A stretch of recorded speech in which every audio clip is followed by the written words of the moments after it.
नमस्कार, नियोजन competition cracker channel में आपका स्वागत है। देखते हैं आज की महत्वपूर्ण खबरें। उत्तराखंड में दंगाइयों के लिए जगह नहीं थामी। बसपा से 3 बार विधायक रहे हरिदास भाजपा में शामिल। भारत और श्रीलंका के बीच सेतु बनाएगी सरकार। सरकार के 2 साल पूरे होने पर मुख्यमंत्री पुष्कर सिंह धामी ने कहा कि उत्तराखंड में दंगाइयों के लिए कोई जगह नहीं है। 2 साल पहले ही वादों और संकल्पों को पूरा करने में सरकार सफल रही है। राज्य में कई कड़े कानून बनाकर भ्रष्टाचार, महिला उत्पीड़न, पेपर लीक और दंगा फसाद को जड़ से खत्म किया जा रहा है। देहरादून के सुभाष रोड स्थित एक होटल में शनिवार को आयोजित प्रबुद्ध जन सम्मेलन में मुख्यमंत्री धामी ने कहा कि प्रदेशवासियों ने 2 साल पहले उन्हें जो जिम्मेदारी सौंपी वो सरकार उन अपेक्षाओं व आकांक्षाओं पर खरी उतरी है। आज देश दुनिया में उत्तराखंड का बड़ा नाम है। दुनिया भर से लोगों ने उत्तराखंड आने के लिए अपनी जिज्ञासाएं प्रकट की है। लोकसभा चुनाव 2024 हरिद्वार सीट मुस्लिम पर्वतीय पिछले वर्ग पर रहेगा फोकस। टिहरी सीट पर बॉबी पवार को समर्थन देगी उत्तरांचल परिवर्तन पार्टी। हरिद्वार लोकसभा सीट पर मुस्लिम पर्वतीय पिछले वर्गों को लेकर सियासत गर्मा गई है। भाजपा, कांग्रेस और बसपा में सबसे ज्यादा खींचतान इसी वोट बैंक को लेकर है। तीनों वोट बैंकों को विभक्त साधने के जोड़ तोड़ कर रहा है। भाजपा योजनाओं चेहरों के माध्यम से इस वोट बैंक को साधने की कोशिश कर रहा है। सबसे अधिक मुस्लिम मतदाता इस सीट पर है। पर्वतीय पिछड़ा वर्ग के मतदाता भी एक चौथाई के पार है। इन तीनों का समीकरण ही प्रत्याशियों की जीत की ओर ले जाएगा। श्रीनगर में चिट फंड के नाम पर करोड़ों की ठगी करने के आरोप में 3 धरे। श्रीनगर कोतवाली पुलिस ने लोगों से धोखाधड़ी करने के मामले में चिट फंड कंपनी के 3 निदेशकों को गिरफ्तार किया। श्रीनगर कोतवाली प्रभारी सुनील रावत ने बताया कि श्रीनगर निवासी तेजपाल सिंह के तहरीर में मनोज सिंह गुसाई निवासी ग्राम औदूली रुद्रप्रयाग, ब्रजमोहन ग्राम नगर कोटी रुद्रप्रयाग, कुलदीप ग्राम नारायण कोटी रुद्रप्रयाग को गिरफ्तार किया गया है। पुलिस ने बताया कि 4 साल पहले श्रीनगर में अंतरिक्ष किसान मित्र कंपनी लिमिटेड ने अपने मिनी बैंक की शाखा खोलकर लोगों से चिट फंड के रूप में हर दिन रुपये जमा कराए, जबकि निवेश के नाम पर जमा धनराशि पर अधिक ब्याज देने का प्रलोभन दिया गया था। कंपनी के 5 निदेशकों ने चिट फंड जमा कराया और रुपये जमा कर फरार हो गए। जब लोगों द्वारा अपने रुपये मांगे गए तो 3 साल से कंपनी के संचालक लोगों को गुमराह करते आए हैं, जिसके बाद श्रीनगर निवासी तेजपाल सिंह ने कंपनी के 5 लोगों के खिलाफ कोतवाली में मुकदमा दर्ज कराया। कोतवाली प्रभारी ने बताया कि कंपनी ने चिट फंड जमा करने के लिए श्रीनगर में वर्ष 2019 में शाखा को खोला गया था। श्रीनगर शहर से लगभग 1.5 करोड़ रुपये कंपनी द्वारा इकट्ठा किए गए। जब लोगों को ब्याज देकर रुपये लौटाने की बात आई तो कंपनी के 5 निदेशक धोखाधड़ी कर चलते बने। श्रीनगर और पौड़ी में होलियारों ने खूब उड़ाया अबीर और गुलाल। उत्तर काशी के काशी विश्वनाथ मंदिर में खेली जाएगी भस्मी होली। गोपीश्वर के गोपीनाथ मंदिर में भी खेली जाती है होली। रुद्रप्रयाग में होली के गीत गाकर उड़ाया गुलाल।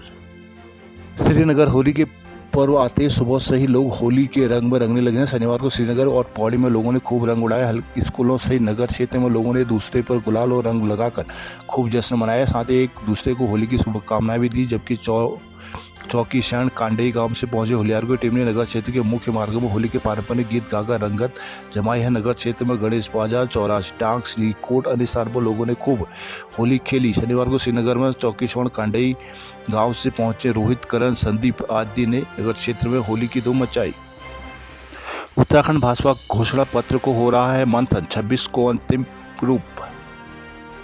भाजपा ने लोकसभा चुनाव के लिए घोषणा पत्र को अंतिम रूप देना शुरू कर दिया। 26 मार्च को संकल्प पत्र एकत्रीकरण में इसे अंतिम रूप देकर राष्ट्रीय महत्व के मुद्दे हाईकमान को भेजे जाएंगे। भाजपा ने अपने घोषणा पत्र में जनता के सुझाव शामिल करने के पिछले दिनों 35 रथ विभिन्न विधानसभा क्षेत्रों में रवाना किए थे। प्रत्येक रथ के जिम्मे 2 विधानसभा क्षेत्र आए थे जो सुझाव लेकर आएंगे। सुझाव देने के लिए पार्टी ने ऑनलाइन भी सुविधा दी है। कई जिलों में पार्टी को सुझाव मिल रहे हैं। नेता इस मसौदे को तैयार करने में जुटे हैं। भाजपा प्रदेश अध्यक्ष महेंद्र भट्ट ने बताया कि 26 मार्च की शाम को संकल्प पत्र तैयार करने के लिए पूर्व मुख्यमंत्री त्रिवेंद्र रावत की अध्यक्षता में गठित समिति की बैठक में इसे अंतिम रूप दिया जाएगा। उन्होंने कहा कि राष्ट्र से जुड़े मुद्दे होंगे उनको केंद्र, जबकि बाकी सुझाव प्रदेश सरकार को भेजे जाएंगे ताकि भविष्य में इन पर काम किया जा सके। माना जा रहा है कि पार्टी हाईकमान 15 अप्रैल तक अपना घोषणा पत्र जारी कर सकता है।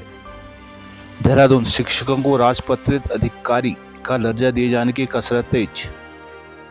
देहरादून में वन निगम का पूर्व कर्मचारी 28 साल के बाद गिरफ्तार। सरकारी स्कूलों में 54 ग्रेड पे पर आ चुके शिक्षकों को राजपत्रित दर्जा देने की कसरत तेज होगी। 27 मार्च को वित्त विभाग इस मामले में शिक्षा विभाग की अहम बैठक करने जा रहा है। शिक्षा विभाग के मिनिस्ट्रियल कार्मिकों के समान उच्च ग्रेड पे वाले शिक्षकों को राजपत्रित अधिकारी का दर्जा देने की मांग पिछले साल से ही मंत्री डॉक्टर धन सिंह रावत से की जा रही है। और इस बारे में धन सिंह रावत अपनी सहमति भी दे चुके हैं। पिछले कुछ महीनों से इस मुद्दे पर कसरत की जा रही है। यदि राष्ट्रपति का दर्जा मिला तो उत्तराखंड में बेसिक से लेकर माध्यमिक स्तर तक के करीब 5000 शिक्षकों को इसका लाभ मिलेगा। शिक्षकों को राष्ट्रपति दर्जा देने की मांग काफी समय से चल रही है। राजकीय शिक्षक संघ के साथ ही जूनियर और बेसिक शिक्षण संगठनों की भी यह प्रमुख मांगों में शामिल है। शिक्षा विभाग में मिनिस्ट्रियल कार्मिकों को काफी समय पहले यह दर्जा दे चुके हैं। 5200 ग्रेड पे पर आते ही मिनिस्ट्रियल कर्मी राजपत्रित हो जाते हैं, जबकि शिक्षक भी समान ग्रेड पे में आने के बावजूद समूह गौ के कार्मिक के रूप में रहते हैं। टनकपुर पूर्णागिरि धाम में कल से सजेगा माता का मुख्य द्वार।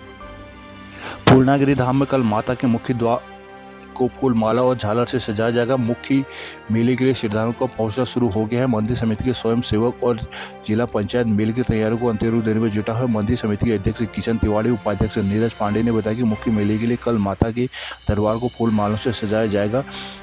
3 माह तक चलने वाले मुख्य मेले में हर साल लाखों की तादाद से श्रद्धालुओं की डोले और भक्त माता के दर्शन को पहुंचते हैं। बताया जाता है कि माता के दर्शन के लिए अभी से श्रद्धालुओं का आने का सिलसिला भी शुरू हो गया है। मंदिर समिति के स्वयं सेवक भी मेला संचालन के लिए भरपूर सहयोग कर रहे हैं। मेला मजिस्ट्रेट आकाश जोशी ने बताया कि सुरक्षा व्यवस्था की तैयारी को अंतिम रूप दिया जा रहा है। बिजली, पानी, सड़क आदि व्यवस्थाओं को दुरुस्त किया जा रहा है। सीओ शिवराज सिंह राणा ने बताया कि एक प्लाटून पीएससी कंपनी मेला क्षेत्र में पहुंच गई है। पिथौरागढ़, बेरीनाग और मुनस्यारी में जल संकट। पिथौरागढ़ नगर के कई हिस्सों के साथ मुनस्यारी, बेरीनाग शहर के भीतर पानी का संकट से लोग परेशान हैं। धारचूला में नलों में गंदे पानी की सप्लाई से आक्रोशित है। वहीं पिथौरागढ़ के ढोला पियान के साथ कई क्षेत्रों में लोग पानी को दिक्कत का सामना करना पड़ रहा है। लोगों को पानी के इंतजाम के लिए कई जगहों परेशान होना पड़ रहा है। कीतड़ क्षेत्र में लोगों को दिक्कत हो रही है। इसके अलावा बेरीनाग की 15,000 की आबादी को पेयजल जुटाने में दिक्कत हो रही है। जल निगम के अधिकतर स्टैंड पोस्ट सड़क किनारे लगाए गए हैं, जिसका लाभ लोगों को नहीं मिल पा रहा है। नगर को 3 MLD पानी की आवश्यकता है, लेकिन सिर्फ 1.5 MLD पानी लोगों को मिल पा रहा है। गोर घटिया पंप योजना में भी पानी कम होने लगा है। मवेशी अधिक जल संकट से प्रभावित है। रामनगर में बलूनी ने निकाला road show. Bharatiya Janata party के गढ़वाल संसदीय सीट से प्रत्याशी अनिल बलूनी का शनिवार को रामनगर पहुंचने में कार्यकर्ताओं ने जोरदार स्वागत किया। कार्यकर्ताओं को भारी भीड़ के साथ बलूनी रोड शो निकालकर मतदाताओं से अपने पक्ष में मतदान की अपील की। पार्टी के राष्ट्रीय मीडिया प्रमुख और राज्यसभा सांसद अनिल बलूनी सोमवार दोपहर करीब 2 बजे शिवलालपुर स्थित रिलायंस पेट्रोल पंप पहुंचे। यहां स्थानीय कार्यकर्ताओं की भारी भीड़ उनके स्वागत के लिए एकत्रित थी। बलूनी ने यहां कार्यकर्ताओं को संबोधित करते हुए विकास की गारंटी के साथ देश में मोदी लहर चल रही है, इसलिए कहा कि चुनाव में भाजपा को विजयी बनाकर विकास यात्रा में सहभागी बने। नैनीताल सीट हाईकमान से नजदीकी पर प्रकाश पा गए टिकट। कांग्रेस ने युवा नेता प्रकाश जोशी आखिरकार तमाम दिग्गज नेता को पीछे छोड़ते हुए नैनीताल उधमसिंह नगर लोकसभा सीट से टिकट पाने में कामयाब रहे। इनका कारण उनकी हाईकमान से नजदीकी मानी जा रही है। मूल रूप से कालाडूंगी के नंदपुर गैबुआ निवासी युवा कांग्रेस नेता प्रकाश जोशी कांग्रेस नेता राहुल गांधी के करीबी माने जाते हैं। वह all India Congress committee AICC के राष्ट्रीय सचिव भी रह चुके हैं। उन्होंने कालाडूंगी विधानसभा क्षेत्र से 2012-2017 में चुनाव लड़ चुके हैं। 2017 के चुनाव में राहुल गांधी ने खुद कालाडूंगी पहुंचकर चुनावी सभा की थी। प्रकाश को दोनों ही बार भाजपा के बंशीधर भगत के हाथों मात खानी पड़ी। हालांकि दोनों चुनाव में पैराशूट प्रत्याशी होने व स्थानीय कांग्रेसियों के विरोध के चलते उन्हें सफलता नहीं मिली, लेकिन दोनों ही चुनाव में बेहतर प्रबंधन के चलते उन्होंने भाजपा को कड़ी टक्कर दी है। कांग्रेस के युवा नेता होने के कारण वह राष्ट्रीय राजनीति और क्षेत्र में अपना प्रभाव छोड़ते हैं। कुमाऊं में चुनाव से पर्यटन सीजन पर लगेगा ग्रहण। कुमाऊं के अधिकांश हिल स्टेशनों में इस बार ऑनलाइन बुकिंग में भी काफ़ी गिरावट है। नैनीताल के कारोबारी बताते हैं कि पिछले साल की तुलना में अभी 40% ऑनलाइन बुकिंग भी नहीं है। बागेश्वर में अन्य सालों की मार्च से पहले सप्ताह से होटल में बुकिंग को मारामारी शुरू हो जाती थी, पर इस बार अब तक 5 बुकिंग हुई है। होटल के एसोसिएशन के अध्यक्ष बबलू नेगी ने बताया कि पिछले मार्च में 17% तक होटलों की बुकिंग हो चुकी थी। अल्मोड़ा में ऑनलाइन बुकिंग से 50% गिरावट है। चुनाव का असर आदि कैलाश नेपाल बॉर्डर से लेकर स्थानीय पर्यटन पर भी पड़ेगा। पिथौरागढ़ होटल एसोसिएशन के अध्यक्ष राजेंद्र भट्ट ने बताया कि बाहर से आने वाले यात्रियों से पूछताछ व जाँच भी शुरू हो गई है, इसलिए निश्चित रूप से कारोबार पर असर पड़ेगा। रुड़की में शहीद दिवस में शहीदों को रक्तदान कर दी श्रद्धांजलि। रुड़की आर्य उपवन के परिसर में समर्पण जन कल्याण संगठन द्वारा शहीद दिवस के उपलक्ष्य में विशाल रक्तदान शिविर आयोजित किया। यह रक्तदान शिविर संयुक्त चिकित्सालय रुड़की के पैथोलॉजिस्ट रजत सैनी के निर्देश में संपन्न हुआ था। भगत सिंह, सुखदेव और राजगुरु को श्रद्धांजलि दी गई। इस शिविर में लगभग 150 लोगों ने रक्तदान किया। फिजिस्ट रजत सैनी ने बताया कि प्रत्येक व्यक्ति से 350 ml रक्त लिया गया। इस रक्तदान शिविर में वीरेंद्र रावत, पवन कश्यप, शुभम सैनी, अंजुम स्टाफ नर्स, अफजल, जावेद, सनी आदि लोगों ने सहयोग दिया है।